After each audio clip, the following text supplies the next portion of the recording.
रामकृष्ण हरी. काशाय वस्त्रम करदंडधारिणम कमंडलू पद्मकरेण शंखम चक्रांगदा भूषित भूषणाद्यम श्रीपादराजम शरणं प्रपद्ये. परमतपोनिधी तेजोनिधी दत्तावतारी बालसन्यासी श्री समर्थ सद्गुरू किसनगिरी बाबा यांनी या प्रवरामयच्या पवित्र तीरावर महान अशी तपश्चर्या केली आणि भगवान दत्तात्रय प्रभूंचा साक्षात्कार आपल्या जीवनामध्ये करून घेतला. बाबांनीच श्री क्षेत्र देवगड या ठिकाणी भगवान दत्तात्रयांना विराजमान केलं आणि मार्गशीर्ष शुद्ध पौर्णिमेच्या निमित्तानं दत्त जन्मोत्सव सोहळा प्रारंभ केला.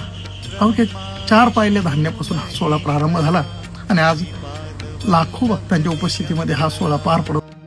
भक्तांची अशी इच्छा होती की हा सोहळा आम्हाला आमच्या डोळ्यांनी पाहता यावा.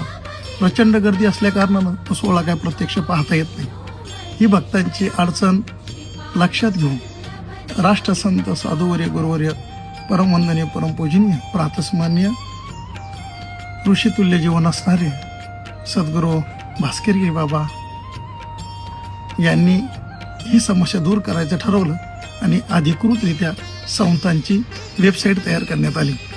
आपल्या देवगड भक्त परिवारातील असणारे बेलपिंपळगावचे भक्त सागरदादा वैद्य यांनी ही वेबसाईट तयार केलेली. येत्या गुरुवारी 4 तारखेला दुपारून 4 वाजल्यापासून ते 7 वाजेपर्यंत हा जन्मोत्सव सोहळा प्रत्येक भक्ताला घरबसल्या पाहता येईल अशी व्यवस्था करण्यात आलेली आहे.